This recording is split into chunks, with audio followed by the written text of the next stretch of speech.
Comment passe-t-on de ça à ça?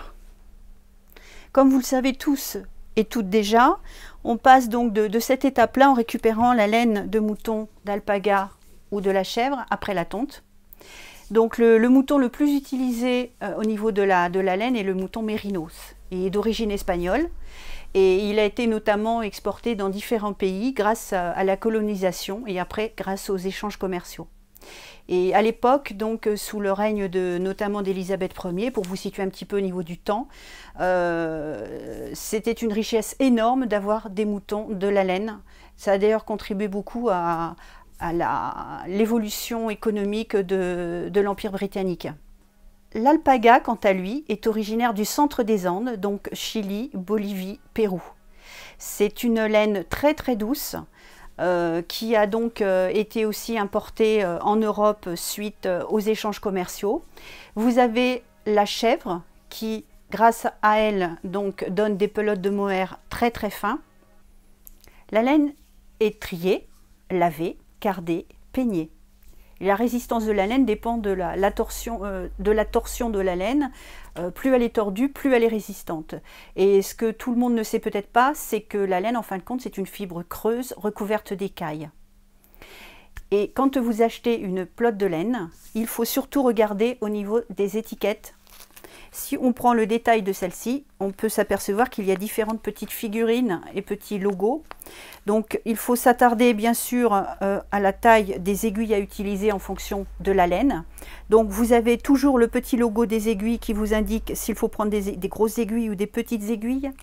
Ce qu'il faut savoir, c'est que plus la laine est petite, plus vous aurez de métrage dans la pelote. Plus la laine est grosse, moins vous aurez de métrage. Mais ça, c'est indiqué par rapport à la taille d'aiguille. Donc vous avez toujours la mention de la taille en fonction de l'épaisseur et de la grosseur de la laine.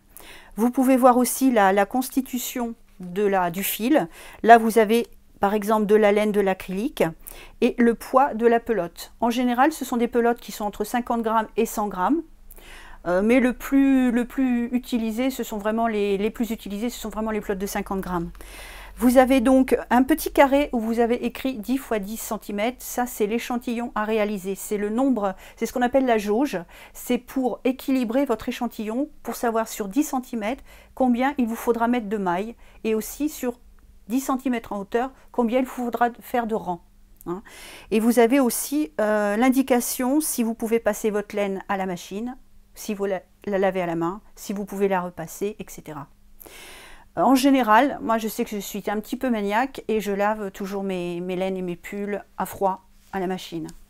Faire très très attention parce qu'un pull-over tricoté main, c'est beaucoup de travail, la laine est maintenant de plus en plus jolie, donc c'est vraiment dommage de l'abîmer au bout d'un lavage et de se retrouver avec un pull pour une poupée mannequin.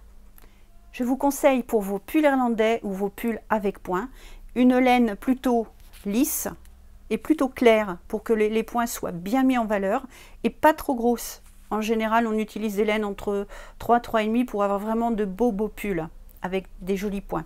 Si vous voulez faire un petit pull ou un châle bien aéré, bien vaporeux, là, rien ne vaut la laine mohair et le summum du mohair kid et fil de soie. Ça, c'est super agréable. Vous avez donc pour les layettes, alors pour les bébés, surtout pas d'angora, pas de mohair, surtout pour les tout petits. Privilégiez des laines lisses, sèches, sympas, entre 2,5 et 3. Avec 20% de laine, c'est très très bien. Ou alors vous pouvez utiliser aussi des laines mérino ou alors des laines très sympas comme du cachemire. Mais là, bien entendu, c'est un autre budget.